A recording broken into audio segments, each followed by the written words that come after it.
नमस्कार सभी साथियों को स्वागत करता हूं सभी का इस YouTube चैनल पर जिसका नाम है स्टडी विद PN लोधा। साथियों, मनोविज्ञान का स्पेशल यूनिट वाइज जो आपके टेस्ट है, तो आज तीसरा टेस्ट लेकर आया हूं, जिसमें आज हम देखो बाल विकास के बारे में हमने लगभग 100 प्रश्न पढ़ लिए हैं। अब यहाँ पर जो ये तीसरा टेस्ट है तो ये अधिगम के बारे में है। अधिगम की संकल्पना, अधिगम की प्रक्रिया और अधिगम के तत्व।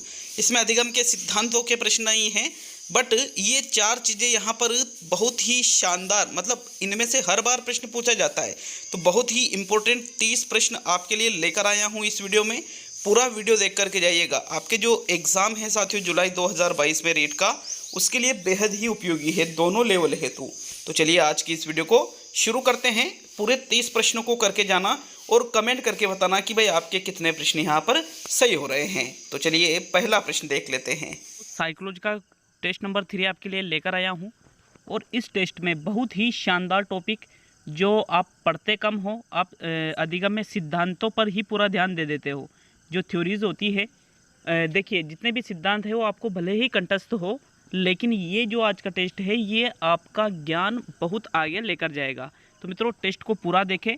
30 प्रश्न सम्मिलित किए गए हैं। अधिक से अधिक शेयर करना अगर वीडियो अच्छा लगता है तो। प्रश्न नंबर 1, व्यवहार के कारण व्यवहार में परिवर्तन ही अधिगम है, ये कथन किसका है? गिलफोर्ड का, स्किनर का, वुडवर्थ का और कर्ट लेविन का। तो मित्रों, व्यवहार के कारण व्यवहार में परिवर्तन ही अधिगम है, उपरोक्त कथन जो है ये गिलफोर्ड के द्वारा कहा गया है। साथियों, आपका प्रथम विकल्प यहाँ पर बिल्कुल सही रहेगा। एक और साथियों, सेकंड प्रश्न है, अधिगम के संबंध में असत्य कथन कौन सा है? अधिगम एक बौद्धिक प्रक्रिया है, अधिगम आवश्यकताओं का प्रतिफल है, अधिगम व्यवहार में अनुकूलन है और अधिगम व्यवहार में अस्थायी परिवर्तन है। तो मित्रों, आप यह देखिए, असत्य कथन आपको देखना है अधिगम के संबंध में। एग्जाम में इनमें से जरूर प्रश्न आएगा, इस बात को बिल्कुल क्लियर कर लो। साथियों, यहाँ पर आपका चौथा विकल्प सही है, अधिगम व्यवहार में अस्थायी परिवर्तन है। तो देखिए, आपका यहाँ पर चौथा विकल्प सही है, क्योंकि ये असत्य कथन है अधिगम के संबंध में। अधिगम व्यवहार में अस्थायी परिवर्तन नहीं होता है, बल्कि स्थायी परिवर्तन होता है, इसलिए आपका ये विकल्प असत्य है। तो मित्रों, बाकी अधिगम एक बौद्धिक प्रक्रिया भी है, आवश्यकताओं का प्रतिफल भी होता है और अधिगम व्यवहार में अनुकूलन भी है। प्रश्न नंबर 3 देखेंगे, आदत ज्ञान तथा अभिवृत्तियों का अर्जन है अधिगम, अभिप्रेरणा, संप्रत्यय और रुचि। तो मित्रों, आदत ज्ञान और अभिवृत्तियों का अर्जन क्या कहलाता है? साथियों, ये कहलाता है अधिगम। ये जो उपरोक्त परिभाषा है ये क्रो एंड क्रो के द्वारा ये परिभाषा दी गई है। किसके द्वारा? क्रो एंड क्रो के द्वारा। तो मित्रों, आदत ज्ञान और अभिवृत्तियों का अर्जन ही अधिगम है, ऐसी इनकी परिभाषा थी। तो आपका प्रथम विकल्प यहाँ सही रहेगा।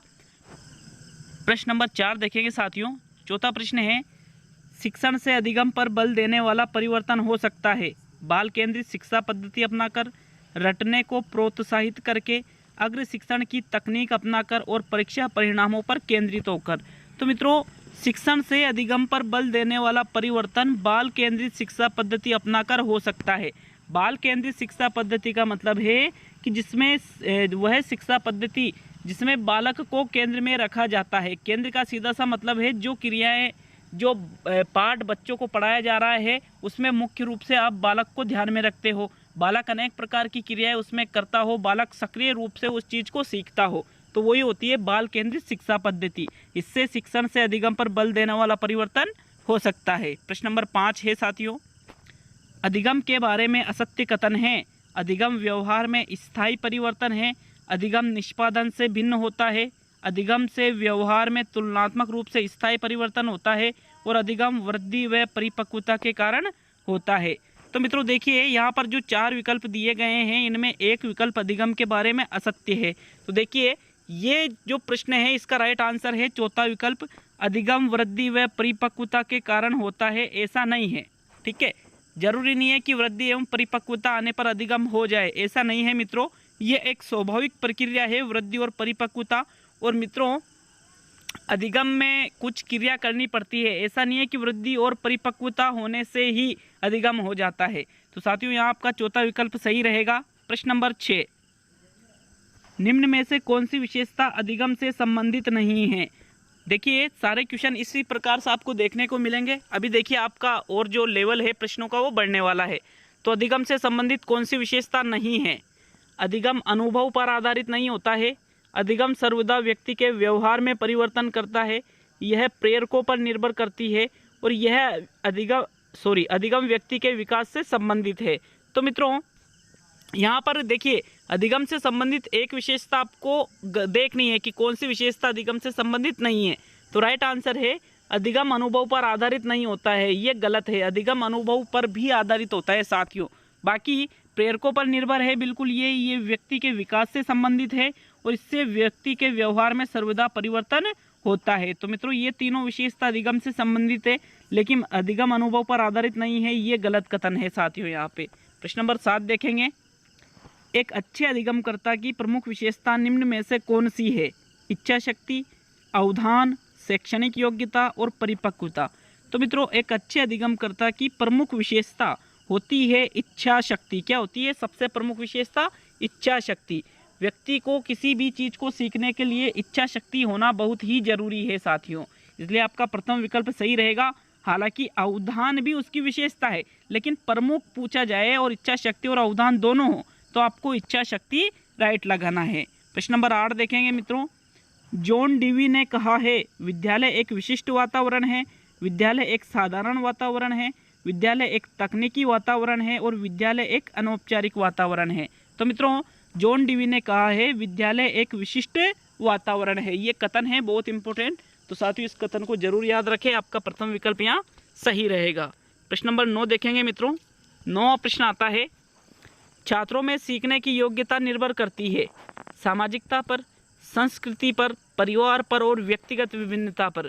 तो मित्रों छात्रों में सीखने की योग्यता व्यक्तिगत विभिन्नता पर निर्भर करती है, क्योंकि योग्यता की बात की जा रही है। देखिए कोई जो बालक होता है वो किसी चीज़ को जल्दी सीख लेता है, किसी को नहीं सीख पाता है। तो ये किसके कारण? व्यक्तिगत विभिन्नता के कारण ये चीज़ होती है। आपका चौथा विकल्प सही रहेगा यहाँ पर। प्रश्न नंबर 10 देखेंगे मित्रों। अधिगम आधारित होता है अभ्यास पर, प्रशिक्षण पर, अनुभव पर और उपयुक्त सभी पर। तो मित्रों अधिगम अभ्यास पर भी आधारित होता है, प्रशिक्षण पर भी आधारित होता है, अनुभव पर भी आधारित होता है, मतलब यहाँ आपका चौथा विकल्प सही रहेगा। प्रश्न नंबर 11वां देखेंगे साथियों। 11वां प्रश्न है बुनियादी स्तर पर मातृभाषा में शिक्षा देना बेहतर है क्योंकि यह। प्रश्न को समझिए और अब आंसर दे। बच्चों में आत्मविश्वास का विकास करेगा, अधिगम को सरल बनाएगा, बौद्धिक विकास में सहायता करेगा और प्राकृतिक वातावरण में बच्चों को सीखने में सहायता करेगा। तो प्रश्न को बहुत ही सही तरीके से सोचने की आवश्यकता है यहाँ पर, क्योंकि इस प्रकार का प्रश्न एग्जाम में आ जाता है तो पूरा का पूरा दिमाग घूम जाएगा एग्जाम के प्रेशर की वजह से। तो साथियों यहाँ पर देखिए बुनियादी मतलब जो निचला स्तर है, प्रारंभिक स्तर जिसको आप कह सकते हो, वहाँ पर मातृभाषा में शिक्षा देना बेहतर होता है क्योंकि प्राकृतिक वातावरण में बच्चों को सीखने में सहायता करता है। जो बच्चों का स्वाभाविक रूप से सीखना होता है उस चीज़ में ये हेल्प करता है मित्रों, इसलिए आपका चौथा विकल्प यहाँ सही रहेगा। हालांकि यहाँ पर सरल बनाएगा, ये भी अच्छी बात है, ठीक है, ये भी बौद्धिक विकास में सहायता करेगा, ये भी ठीक है, और आत्मविश्वास का विकास करेगा, ये भी गलत नहीं है। सभी कोई सा भी विकल्प गलत नहीं है, विकल्प सारे सही है, लेकिन सबसे बेस्ट विकल्प यहाँ पर आपका चौथा वाला ही रहेगा, क्योंकि प्राकृतिक वातावरण में बच्चों को सीखने में ये सहायता करता है। प्रश्न नंबर 12 देखेंगे मित्रों। शिक्षण और अधिगम प्रभावित हो सकता है यदि। कब हो सकता है शिक्षण और अधिगम प्रभावित? छात्रों को स्वयं कार्य करने की स्वायत्तता व नियंत्रण दिया जाए, छात्र अधिगम शिक्षक द्वारा निर्देशित एवं नियंत्रित हो, शिक्षक तथ्यों की व्याख्या करने में केंद्रीय भूमिका निभाए और शिक्षक अधिगम को निर्देशित करे। तो मित्रों राइट आंसर बता दीजिए, इसका सही आंसर क्या रहेगा प्रश्न नंबर 12 में? साथियों इसका राइट आंसर रहेगा कि शिक्षण और अधिगम प्रभावित हो सकता है यदि छात्रों को स्वयं कार्य करने की स्वायत्तता व नियंत्रण दिया जाए। तो मित्रों आपका प्रथम विकल्प यहाँ सही रहेगा, क्योंकि वो स्वयं कार्य करेंगे, स्वतंत्र रहेंगे, उनको नियंत्रण उनका खुद के पास रहेगा। तो मित्रों वो शिक्षण और अधिगम यहाँ पर बहुत अच्छा प्रभावित होगा, वो बालक अच्छी तरह से सीख पाएंगे। प्रश्न नंबर 13 देखेंगे। अधिगम को प्रभावित करने वाला व्यक्तिगत कारक कौन सा है? संचार के साधन, समवयस्क समूह, अध्यापक और परिपक्वता एवं आयु। तो मित्रों व्यक्तिगत कारक की यदि बात करें तो वो रहेगा परिपक्वता एवं आयु। देखिए व्यक्तिगत का मतलब क्या हुआ? खुद निजी अपन से ही संबंधित होना चाहिए, तो जो अपनी परिपक्वता और जो आयु है ये खुद से ही संबंधित होती है। बाकी संचार साधन, समवयस्क, समूह अध्यापक ये व्यक्तिगत कारक में नहीं आते हैं साथियों। प्रश्न नंबर 14 देखेंगे। सीखने की प्रक्रिया में विद्यार्थी द्वारा की गई त्रुटि के संबंध में आपकी दृष्टि में निम्न में से कौन सा कथन सर्वोत्तम है? कि कोई बालक किसी चीज़ को सीख रहा है लेकिन बीच में वो कोई त्रुटि, कोई गलती कर देता है, तो फिर आपकी दृष्टि में कौन सा कथन सर्वोत्तम रहेगा? कि विद्यार्थी को कभी भी त्रुटि नहीं करनी चाहिए, त्रुटियां अधिगम प्रक्रिया का भाग है, विद्यार्थी की लापरवाही के कारण त्रुटियां होती है, और कभी कभी त्रुटियां विद्यार्थी त्रुटियां कर सकता है। तो मित्रों सर्वोत्तम कथन इनमें से आएगा त्रुटियां अधिगम प्रक्रिया का भाग है। बिल्कुल, कोई किसी चीज़ को सीख रहा है तो उसमें त्रुटियां होना एक स्वाभाविक सी चीज़ है, ये एक अधिगम प्रक्रिया का ही भाग होती है मित्रों। ठीक है, जैसे आपने सिद्धांत पढ़ा होगा ना, प्रयास एवं त्रुटि का सिद्धांत, तो वहाँ पर त्रुटि की जाती है लेकिन आखिरकार सीख जाता है। प्रश्न नंबर 15 देखेंगे मित्रों। देखिए, एक बच्चे को कॉपी में लिखने में विपरीत छवियां, दर्पण छवि आदि जैसी गलतियां मिलती है। कि बालक कोई कॉपी में लिख रहा है तो उसमें लिखना तो उसको के ऐसे चाहिए था लेकिन वो लिख इस प्रकार से रहा है, लिखना उसको अनार वाला ऐसे चाहिए था लेकिन वो अनार वाले को इस प्रकार से लिख रहा है। तो ये विपरीत छवियां उसके लेखन में मिल रही है, तो इस प्रकार का बच्चा लक्षण प्रदर्शित कर रहा है। अधिगम में असुविधा को, अधिगम में अशक्तता को, अधिगम में कठिनाई को और अधिगम में समस्या को। तो मित्रों इस प्रकार का जो ये लक्षण है ये अधिगम में अशक्तता को प्रकट करता है। अधिगम अशक्त जो बालक होते हैं इसी प्रकार से वो गलतियां करते हैं साथियों। ठीक है, प्रश्न नंबर 15 में आपका दूसरा विकल्प सही रहेगा। अधिगम में कठिनाई, तो देखिए अधिगम में कठिनाई तो अलग चीज़ हो जाती है। कठिनाई का मतलब किसी चीज़ को सीखने में उसे कोई चीज़ विषय वस्तु कठिन लगती है, वो कठिनाई हो जाती है साथियों। यहाँ दूसरा विकल्प सही रहेगा आपका। प्रश्न नंबर 16वां प्रश्न है, निम्न में से कौन सा सीखने के लिए अधिकतम रूप से अभिप्रेरित करता है? तो सीखने के लिए अधिकतम रूप से क्या अभिप्रेरित करेगा? बहुत सरल या कठिन लक्ष्यों के चयन करने की प्रवृत्ति, लक्ष्यों को प्राप्त करने में व्यक्तिगत संतुष्टि, बाह्य कारक और असफलता से बचने के लिए अभिप्रेरणा। तो मित्रों सीखने के लिए अधिकतम रूप से अभिप्रेरित करता है, वो राइट आंसर रहेगा लक्ष्यों को प्राप्त करने में व्यक्तिगत संतुष्टि। कि आप किसी चीज़ को प्राप्त करने के लिए लक्ष्य निर्धारित कर लेते हो और वो लक्ष्य पूरा होने के बाद आपको जो व्यक्तिगत संतुष्टि मिलती है वही सीखने के लिए अधिकतम रूप में अभिप्रेरित होता है साथियों। तो आपका दूसरा विकल्प सही है यहाँ। प्रश्न नंबर 17, शिक्षण अधिगम प्रक्रिया में व्यक्तिगत रूप से ध्यान देना महत्वपूर्ण है क्योंकि विद्यार्थी हमेशा समूह में ही बेहतर सीखते हैं। शिक्षक प्रशिक्षण कार्यक्रमों में ऐसा बताया गया। इससे प्रत्येक विद्यार्थी को अनुशासित करने के लिए शिक्षक को बेहतर अवसर मिलते हैं और बच्चों की विकास दर भिन्न भिन्न होती है और वह विभिन्न तरीके से सीख सकते हैं। तो मित्रों व्यक्तिगत रूप से क्यों ध्यान देना चाहिए बालकों को? तो बताइए राइट आंसर। मित्रों राइट आंसर है चौथा विकल्प, बच्चों की विकास दर भिन्न होती है और वह विभिन्न तरीकों से सीख सकते हैं, इसलिए बालकों के व्यक्तिगत रूप से उन पर ध्यान देना चाहिए शिक्षण अधिगम की प्रक्रिया में। आपका चौथा विकल्प सही रहेगा साथियों यहाँ पर। नेक्स्ट प्रश्न नंबर 18 देखेंगे। शिक्षण से अधिगम पर बल देने वाला परिवर्तन हो सकता है बाल केंद्रित शिक्षा पद्धति अपनाकर, रटने को प्रोत्साहित करके, अग्र शिक्षण की तकनीक की अपनाकर और परीक्षा परिणामों पर केंद्रित होकर। तो मित्रों ये प्रश्न रिपीट हो गया है, मुझे खेद है इस चीज़ का कि ये प्रश्न 2 बार लिखा गया है गलती से। तो मित्रों यहाँ मैंने पहले भी बता दिया था बाल केंद्रित शिक्षा पद्धति अपनाकर। ठीक है साथियों, चलो कोई ना, हो जाता है कभी कभी, बिल्कुल सभी से गलतियाँ होती है तो मैं भी कर सकता हूँ। प्रश्न नंबर 19 देखेंगे मित्रों।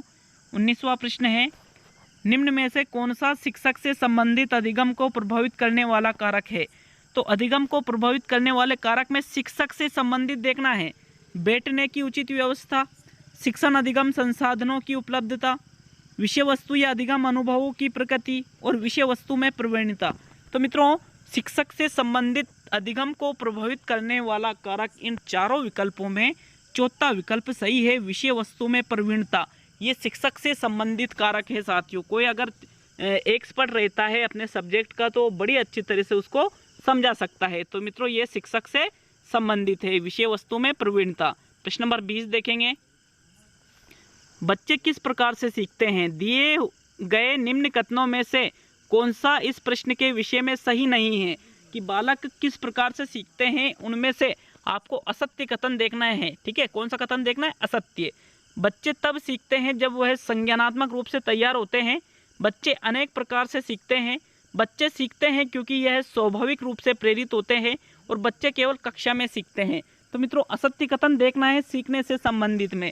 तो आपका जो चौथा विकल्प है कि बच्चे केवल कक्षा में सीखते हैं, ऐसा नहीं है, बच्चे कक्षा के बाहर भी सीखते हैं साथियों। यहाँ पर चौथा विकल्प आपका सही रहेगा। प्रश्न नंबर 21 देखेंगे। व्यवहार का संवेगात्मक पहलू निम्न में से संबंधित होता है। सीखने के संज्ञानात्मक पक्ष से, सीखने के भावात्मक पक्ष से, सीखने के क्रियात्मक पक्ष से और सीखने के मनोवैज्ञानिक पक्ष से। तो मित्रों, व्यवहार का संवेगात्मक पहलू सीखने के भावात्मक पक्ष से संबंधित होता है। ठीक है, संवेग मतलब भाव, उसके भावों से संबंधित है ये चीज। आपका दूसरा विकल्प सही रहेगा। प्रश्न नंबर 22 देखेंगे। सार्थक अधिगम है निजी अनुभवों से ज्ञान की संरचनाओं का सक्रिय निर्माण, उद्दीपक तथा उत्तर के बीच युग्मन तथा साहचर्य, वयस्कों और अधिक सक्षम साथियों का अनुसरण और दी गई सूचना का निष्क्रिय ग्रहण। तो मित्रों, सार्थक अधिगम यहाँ पर रहेगा निजी अनुभवों व ज्ञान की संरचनाओं का सक्रिय निर्माण। तो देखिए कैसे, निजी अनुभव मतलब खुद के अनुभव से ज्ञान की संरचनाओं का सक्रिय निर्माण यदि बालक करता है तो वो सार्थक अधिगम होता है साथियों। आपका प्रथम विकल्प यहाँ पे बिल्कुल सही है। प्रश्न नंबर 23 देखेंगे। बालकों में प्रभावी अधिगम हेतु निम्न में से कौन सा विकल्प सबसे कम महत्व रखता है?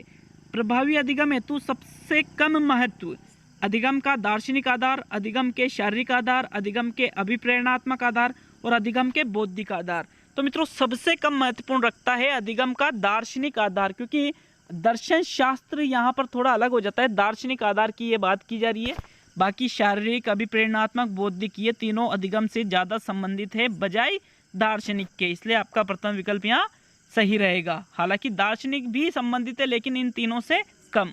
प्रश्न नंबर 24 देखेंगे। कम गति से सीखने वाले बच्चों के लिए अध्यापक को क्या करना चाहिए?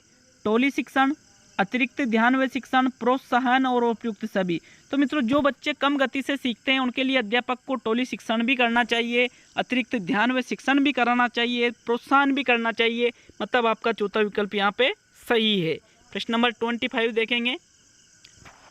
सीखने वालों की तत्परता, अध्यापक की अभिवृत्ति और उसका व्यवहार तथा कक्षा की नीति इनमें से एक का प्रतिनिधित्व करता है। सीखने की स्थिति, सीखने की प्रक्रिया, सीखने का मूल्यांकन, सीखने का निष्पादन। तो मित्रों देखिए, सीखने वाले की तत्परता, अध्यापक की अभिवृत्ति और अध्यापक का व्यवहार, कक्षा की नीति, ये सभी सीखने की स्थिति को प्रदर्शित करते हैं। किसको प्रदर्शित करते हैं? सीखने की स्थिति को। मित्रों, आपका प्रथम विकल्प यहाँ पर बिल्कुल सही रहेगा। देखिए, सीखने की जो प्रक्रिया है, प्रक्रिया में तो सभी चीज़ें आ जाएगी, शिक्षक, शिक्षार्थी और पाठ्यक्रम, ऐसी चीज़ें आती है मित्रों। अब यहाँ पर अभिवृत्ति की बात की जा रही है तो इसको प्रक्रिया में आप नहीं रख सकते। कक्षा की नीति भी प्रक्रिया में हो सकती है। ठीक है, सीखने वाले की तत्परता ये भी स्थिति में रखा जाएगा मित्रों। इसलिए आपका सीखने की स्थिति बेटर आंसर है सीखने की प्रक्रिया से। प्रथम विकल्प ही मेरे अनुसार यहाँ पर बिल्कुल सही है। प्रश्न नंबर 26 देखेंगे मित्रों। 26वां प्रश्न है, निम्न में से कौन सी विशेषता परिपक्वता को अधिगम से अलग बनाती है? यह एक स्वाभाविक प्रक्रिया है, यह अभ्यास पर निर्भर है, यह प्रेरकों पर निर्भर करती है और यह जीवन पर्यंत चलने वाली प्रक्रिया है। तो मित्रों, ये देखना है कि ऐसी कौन सी इसमें विशेषता है जो परिपक्वता को अधिगम से अलग करती है। तो मित्रों, परिपक्वता एक स्वाभाविक प्रक्रिया होती है। कैसी प्रक्रिया होती है? स्वाभाविक। साथियों, जो अधिगम है, अधिगम और परिपक्वता में मुख्य रूप से यही अंतर है कि जो परिपक्वता है वो होना ही है, वो ऑटोमेटिक होगी, उसके लिए किसी चीज़ की ज़रूरत नहीं है। तो मित्रों, यहाँ आपका प्रथम विकल्प सही रहेगा। प्रश्न नंबर 27 देखेंगे।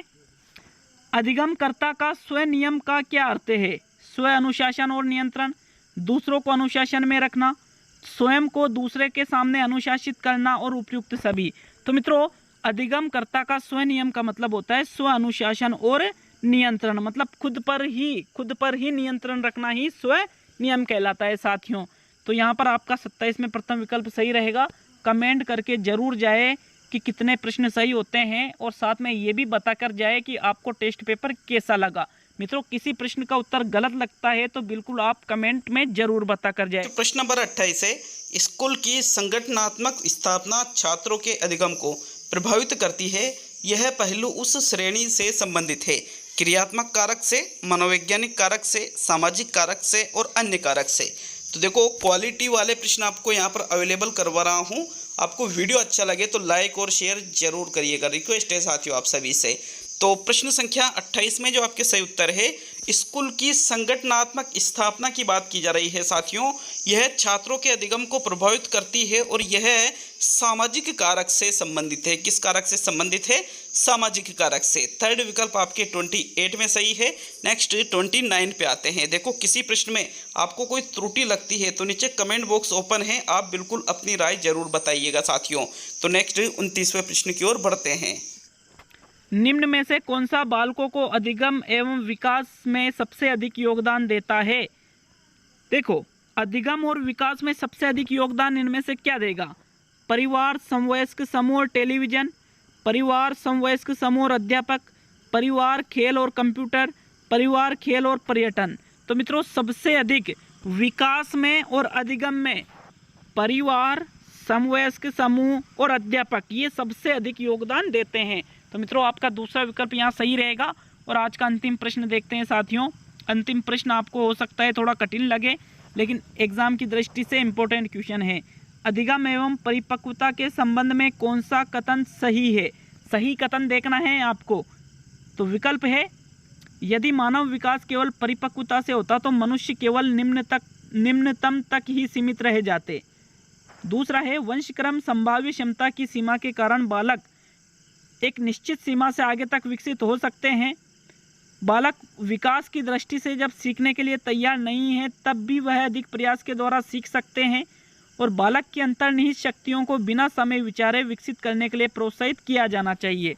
तो मित्रों आपको ये देखना है, इसमें अधिगम एवं परिपक्वता के संबंध में सबसे बेस्ट कथन देखना है। तो मित्रों आपका बेस्ट कथन यहाँ है, यदि मानव विकास केवल परिपक्वता से ही होता तो मनुष्य केवल निम्नतम तक ही सीमित रह जाते। ऐसा नहीं है कि मानव विकास सिर्फ परिपक्वता से ही संबंधित है। मित्रों परिपक्वता के कारण विकास नहीं होता है। हाँ, हालांकि परिपक्वता भी इसमें एक भूमिका निभाती है, लेकिन अन्य कई स्थितियां होती है जो मानव विकास को आगे बढ़ाती है। तो साथियों प्रथम विकल्प यहाँ पर सही रहेगा। देखिए अगर किसी को डाउट हो रहा है तो 2012 आरटेट का पेपर आप देख सकते हो। लेवल 2 में ये प्रश्न आया था, लेवल 2 में साइकोलॉजी के अंदर। ठीक है, बिल्कुल आप वहाँ देख सकते हो। माध्यमिक शिक्षा बोर्ड ने इसका प्रथम विकल्प सही मान रखा है। तो मित्रों कैसा लगा टेस्ट? मैं गारंटी देता हूँ अगर आपने जो मैंने टेस्ट सीरीज चला रखी है हिंदी की, साइकोलॉजी की और इन्वायरमेंट की, तीनों से जुड़कर रहे। साइकोलॉजी हिंदी दोनों लेवल के लिए और इन्वायरमेंट लेवल 1 वालों के लिए मेरी गारंटी है मित्रों आप तीनों टेस्ट सीरीज से जुड़कर रहें। आप अपने आप में खुद ऐसा अनुभव होगा कि हाँ यार हमने इस चीज़ को बहुत अच्छी तरह से पढ़ा है। तो मित्रों मिलते हैं बहुत ही जल्द अगले वीडियो में।